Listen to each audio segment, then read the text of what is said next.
जय हिंद दोस्तों, आज हम आप लोगों को कराएंगे प्रैक्टिस सेट 12 किरण पब्लिकेशन का बीपीएससी टाइप पॉइंट 2.0 के लिए। ठीक, किरण पब्लिकेशन का है, प्रैक्टिस सेट 12 है। 11 प्रैक्टिस सेट अपलोड हो चुके हैं, साइंस कराऊंगा। ठीक है, देखिए क्वेश्चन क्या है। पहला 111, प्रसिद्ध बिग बैंग थ्योरी किस मुख्य सिद्धांत पर आधारित है? जीमोन के प्रभाव पर, या डापलर के प्रभाव पर, या डी ब्रोगली? तो इसमें कौन सा है? डापलर का प्रभाव। कौन सा है? डापलर के प्रभाव पे क्या है ये आधारित है।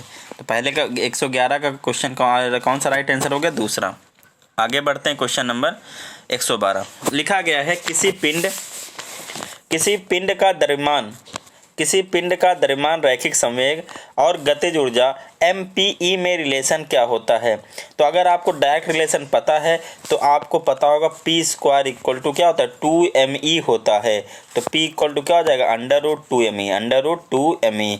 इसकी प्रूविंग भी होती है, आप लोग कर सकते हो करना चाहो। ठीक है, इसकी एक प्रूविंग भी आपकी होती है। ठीक है, लेकिन प्रूविंग करने की जरूरत नहीं है। ठीक है, प्रूविंग करने में क्या, देखिए इसमें MPE में रिलेशन पूछा तो आप क्या करिए, जो 1/2 MB² होता है, 1/2 MB² होता है। देखिए वहाँ पे B² है, यहाँ M है, और P इक्वल टू क्या होता है? MB होता है। P इक्वल टू क्या होता है? MB होता है। तो यहाँ पे अगर देखिए आप क्या करिए, ऊपर नीचे क्या करिए, M से गुणा कर लीजिए तो M² B² हो जाएगा। ऐसे 1/2 M और B² इंटू M/M करिए तो यहाँ पे क्या हो जाएगा? 1/2M, ऊपर हो जाएगा M² B² M² B², तो इसको लिख सकते हो P²। तो क्या हो जाएगा? 1/2 P² M²। और इधर के फॉर क्या? काइनेटिक एनर्जी, मतलब वही जो दिया है। ठीक है, MPE ई एनर्जी, तो E दिया गया है, एक क्रॉस मल्टीप्लाई करोगे तो 2EM आ जाएगा, 2EM। और इधर क्या है? P² है। नहीं सर, देखिए फिर से देखिए पूरा क्या करना है आपको। काइनेटिक एनर्जी इक्वल टू होता है, एक सेकेंड ये कराई देता हूँ। देखिए एनर्जी बराबर होता है 1/2 MB²। ये फॉर्मूला सबको पता होगा। अब हमको P भी लाना है, यहाँ पे क्या लाना है? P लाना है। तो हम क्या करेंगे, ऊपर नीचे क्या करेंगे, M से गुणा कर लेंगे। जब M से गुणा करोगे तो यहाँ M² हो जाएगा, नीचे एक M बच जाएगा। ये 2M क्रॉस मल्टीप्लाई होकर इधर चला जाएगा, 2ME हो जाएगा। इधर बचेगा MB। देखो P इक्वल टू क्या होता है? MB। तो P² बराबर क्या हो जाएगा? M² B²। तो यहाँ इसका क्या ले सकते हो? P² ले सकते हो। इधर का अंडर रूट हटके इधर लग जाएगा, स्क्वायर हटके। तो 2ME पहला वाला ऑप्शन क्या है? डियर राइट है। पहला ऑप्शन क्या है? राइट है। 113 देखिए, 113 नंबर क्या देखें छोटा कर लेता हूँ।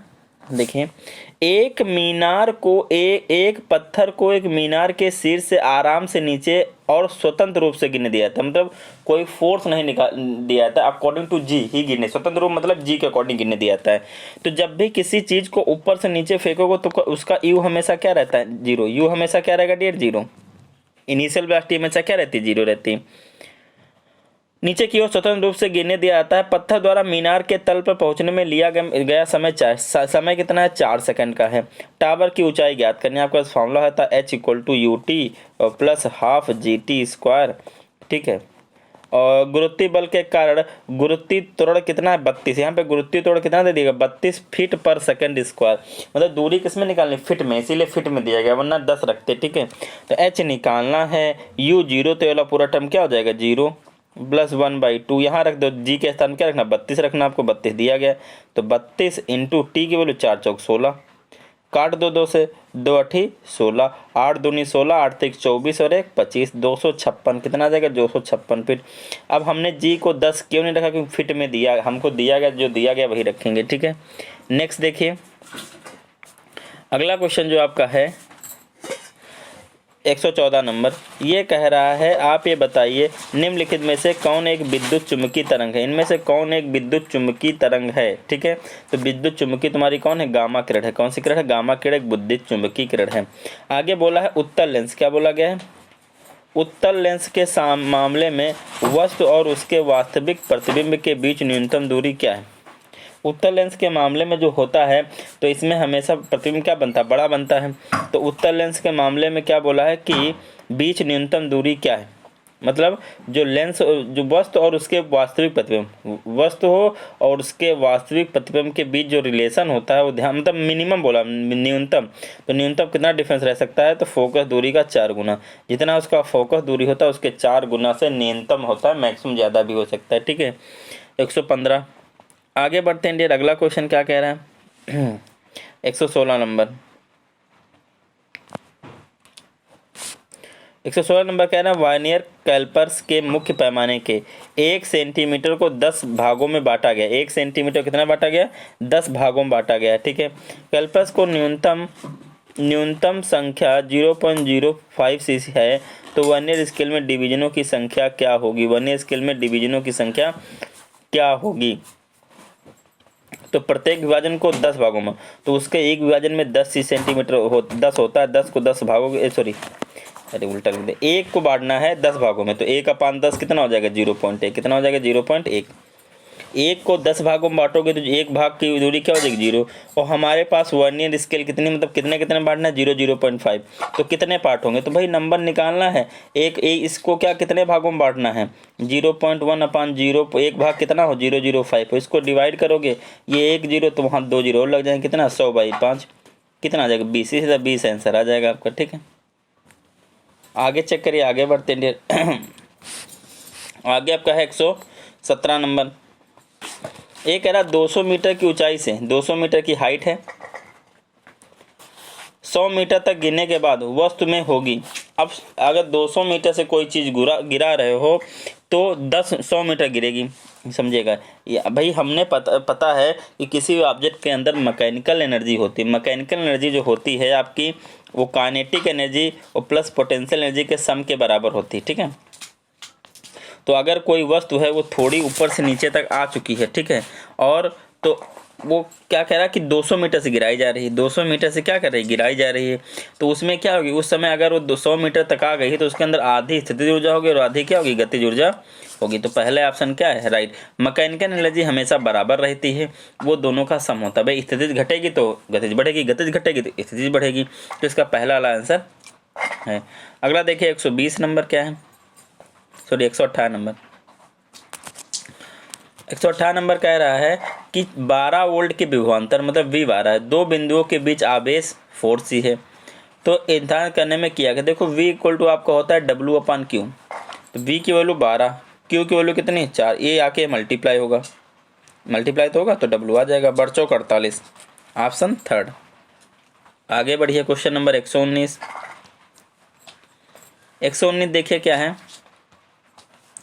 10 kg द्रव्यमान की एक वस्तु भूमि पर से 8 मीटर की ऊंचाई पर हो, तब इसमें कितनी ऊर्जा होती? तब इसमें कितनी ऊर्जा होगी, ये आपको निकालना है। तो हमको पता है ऊर्जा के लिए क्या होता है? mgh। क्या होता है? mgh। 10 किलो की चीज़ है, g है 9.8 और h कितना है? 10। h कितना है? 8। करोगे तो 98 हो जाएगा, इन दोनों का मल्टीप्लाई, पॉइंट हट जाएगा। यहाँ करोगे तो 8 8 जा 64 और 8 9 72 और 6 78, 784 ऑप्शन में है। यही ऑप्शन क्या हो जाएगा? इसका करेक्ट हो जाएगा। आगे बढ़ते हैं। क्वेश्चन नंबर आपका है डियर 120। 120 अगर क्वेश्चन आप देख रहे हो तो किसी पिंड के उस गुणधर्म को क्या कहते हैं जिससे वह सीधी रेखा में विराम या एक समान गति की स्थिति में किसी भी परिवर्तन का प्रतिरोध करती है? किसी भी परिवर्तन का, तो उसको क्या बोलते हैं? आप लोग जानते हो कि उसको जड़त्व बोलते हैं। भाई अगर कोई चीज़ रुकी है तो रुकी रहना चाहता, अगर चलती है तो चलना ही चाहती है, तो इसी को क्या बोलते हैं? जड़त्व का नियम बोलते हैं। 121 देखिए डियर आपका क्या है। यदि किसी पिंड पर स्थिर बल आघूर्ण कार्यरत हो तो यह पिंड, यदि किसी पिंड पर स्थिर बल आघूर्ण, मतलब बल आघूर्ण क्या स्थिर हो तो कार्यरत हो, तो पिंड क्या होगा? देखिए पिंड कह रहा है अपनी स्थिर अवस्था अथवा सरल रेखा को प्राप्त होगा नहीं, रेखित प्राप्त होगा नहीं, अचर चाल से घूर्णन करता है। अचर चाल से क्या करेगा? घूर्णन करेगा। आघूर्ण लगाओगे तो ठीक। क्वेश्चन नंबर कौन सा हो जाएगा? इसका थर्ड वाला राइट हो जाएगा। क्वेश्चन नंबर थर्ड क्या हो जाएगा डियर? राइट हो जाएगा। आगे देखते हैं 122 नंबर क्या है डियर। क्वेश्चन नंबर 122 देखिए क्या है। यदि वर्षा की 64 बूंदें मिलकर एक बड़ी बूंद बनाती हैं, 64 बूंद हैं वो एक बड़ी बूंद बनाती हैं, तब 64 बूंदों की कुल पृष्ठ ऊर्जा यूँ एक बूंद की पृष्ठ ऊर्जा में अनुपात क्या होगा? ठीक है, ये आपको निकालना है।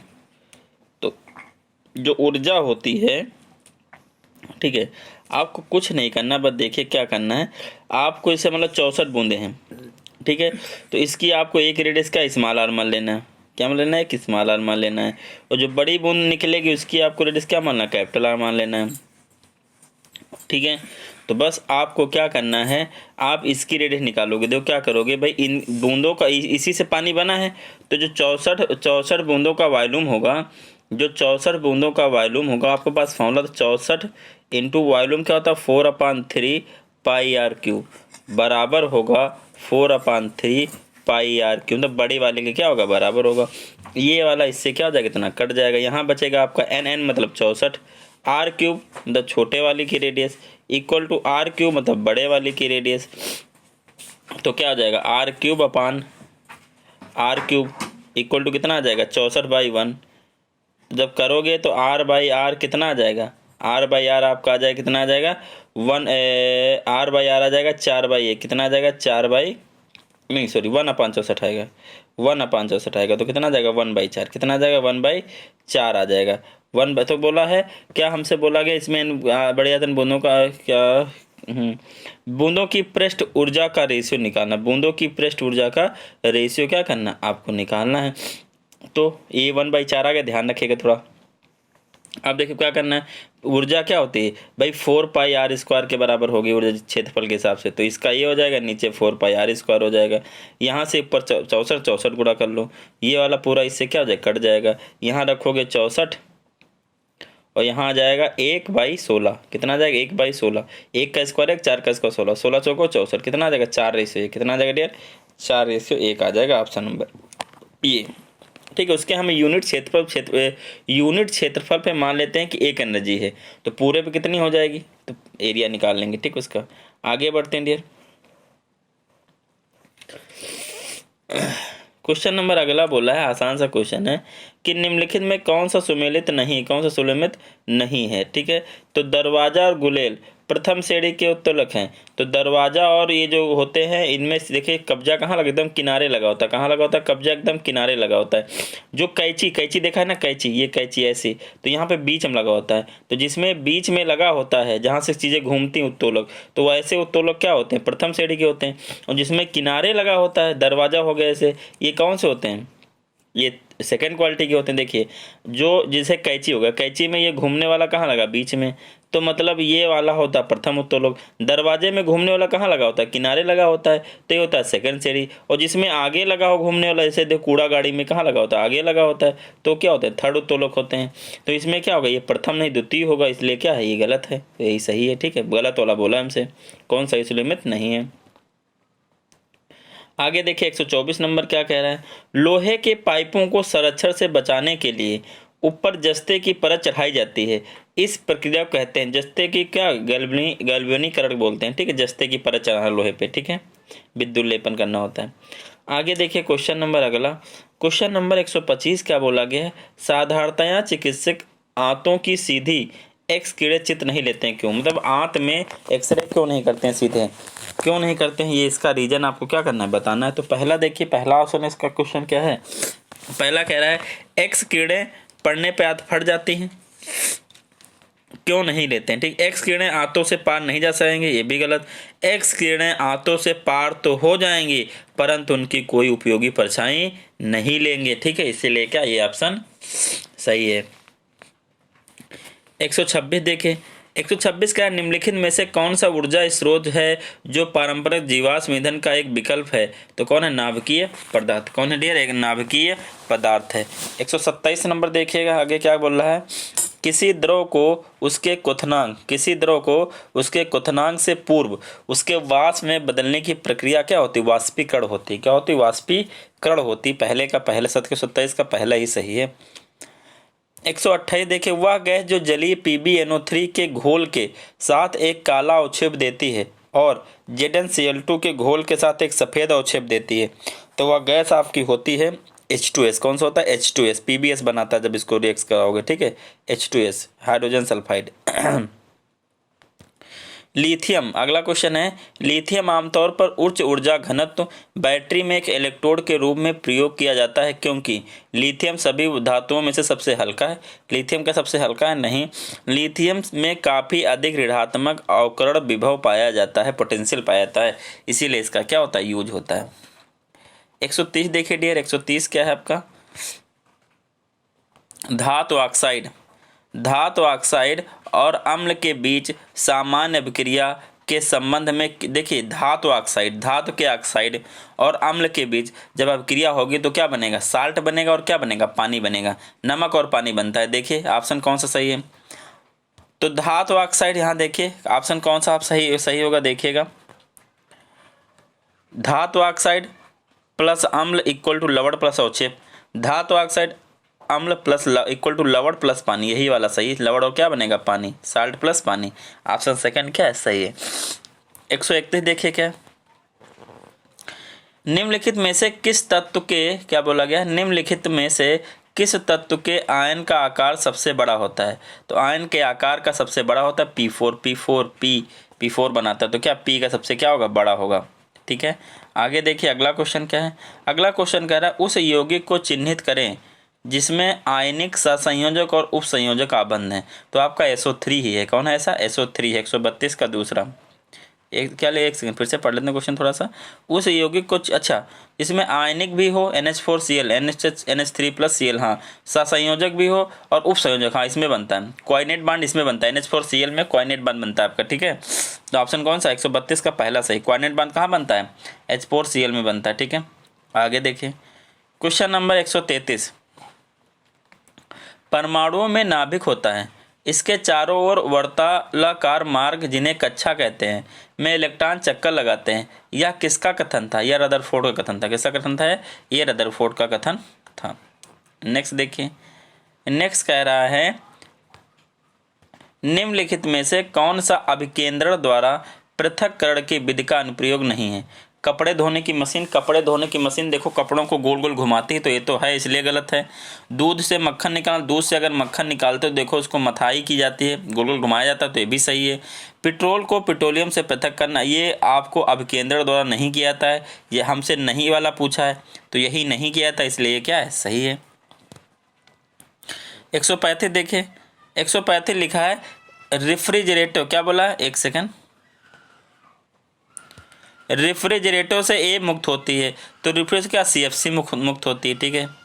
तथा एरोसॉल वायु विलय का छिड़काव बी की छीड़ता करता है, सूर्य से पृथ्वी पर आने वाली सी को रोकने के लिए पराबैंगनी किरणें आती हैं, उत्तरदायी, तो दो तो मिल गए, बीच वाला देख लो क्या है, ओजोन, बीच वाला शायद क्या होगा, ओजोन होगा, ठीक, देखते हैं, आइए 135 का क्या है, 1 सेकंड, तो देखिए पहली क्या है, CFC, ओजोन और पराबैंगनी, ओजोन की वजह से क्या, ठीक है, रोकती पराबैंगनी किरणों को। आगे देखिए क्वेश्चन नंबर 136 देखिए, 136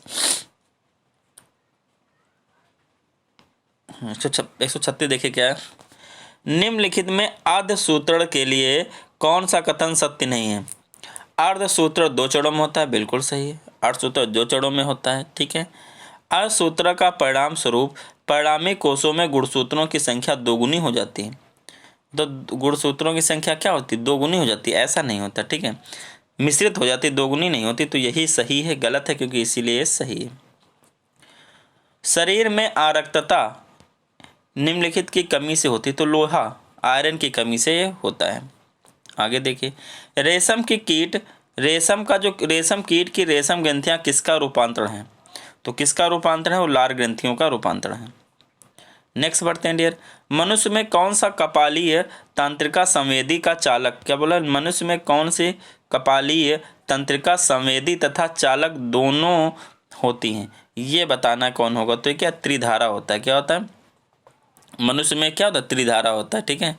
आगे बढ़ते हैं, नेक्स्ट क्वेश्चन क्या है आपका, नेक्स्ट क्वेश्चन है न्यूमेटोफोरस एक विशेष प्रकार की परिवर्तित जड़ें हैं जो मदद करती हैं, तो एक श्वसन में मदद करती है, कहाँ मदद करती हैं, श्वसन में मदद करती हैं। 141 नंबर देखिए, निम्नलिखित में से कौन सा हार्मोन प्रसव के दौरान गर्भाशय की मांसपेशियों के संकुचन में मदद करता है, तो ऑक्सीटोसिन है। कौन सा डियर? ऑक्सीटोसिन है। आगे बढ़ते हैं, नेक्स्ट क्या है? अर्धसूत्री विभाजन के निम्नलिखित में से किस उपचरण में क्रॉसिंग ओवर होता है? किस में क्रॉसिंग ओवर होता है? तो किस में होता है? पैक्टिन। किस में होता है? पैक्टिन। आगे देखिए, क्वेश्चन नंबर आपका 143। मानव आहार नाल का वह भाग जहाँ कोई एंजाइम स्राव नहीं होता है। जहाँ पे किसी भी एंजाइम का स्राव नहीं होता, तो एसोफेगस में कोई एंजाइम नहीं होता, मुंह में भी होता है, पेट में भी होता है। तो इसका सेकंड ऑप्शन क्या होगा? राइट। 144 का है, 144 का है, समुद्री मछली को नल के पानी में रखने से फट जाती क्यों? देखिए, समुद्र में रहती तो उसमें क्या रहता है? पानी में खारापन रहता है, लेकिन जब नल के पानी तो उसमें खारापन तो रहता नहीं, तो एडसोमोसिस के कारण क्या होती है? वो मछली मर जाती है। आगे देखिए, ओजोन परत का अवक्षय मुख्यतः किस कारण होता है? ज्वालामुखी उद्भेदन नहीं, विमान नहीं, क्लोरोफ्लोरोकार्बन। किस कारण होता है? क्लोरोफ्लोरोकार्बन के कारण मुख्यतः होता है। ठीक है, मुख्यतः। आगे देखिए 146।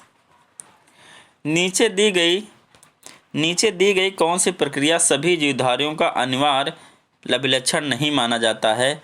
ठीक, सभी अनिवार्य अभिलक्षण नहीं मानते। कौन? जनन। उत्सर्जन सारे करेंगे, मल त्यागना सारे करेंगे, जनन सारे नहीं करेंगे। ठीक है।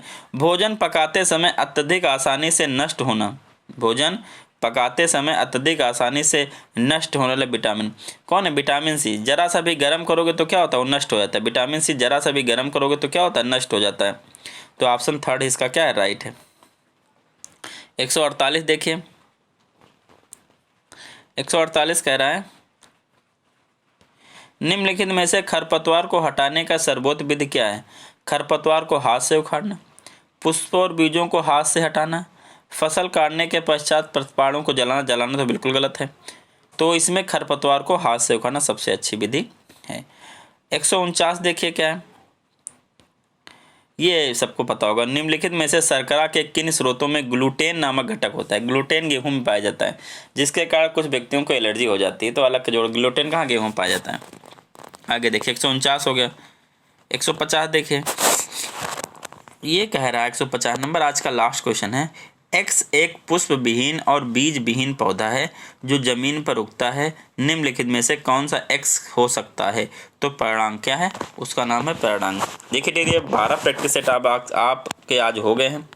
12 प्रैक्टिस सेट की साइंस हो गई। ठीक है, सारे नहीं करा पाऊंगी, समय बहुत कम था। ठीक है, तो मुझे भी थोड़ा सा समय नहीं मिल पाता है। ठीक है, तो मैंने सोचा कि साइंस करा दें आप लोगों का लास्ट के समय।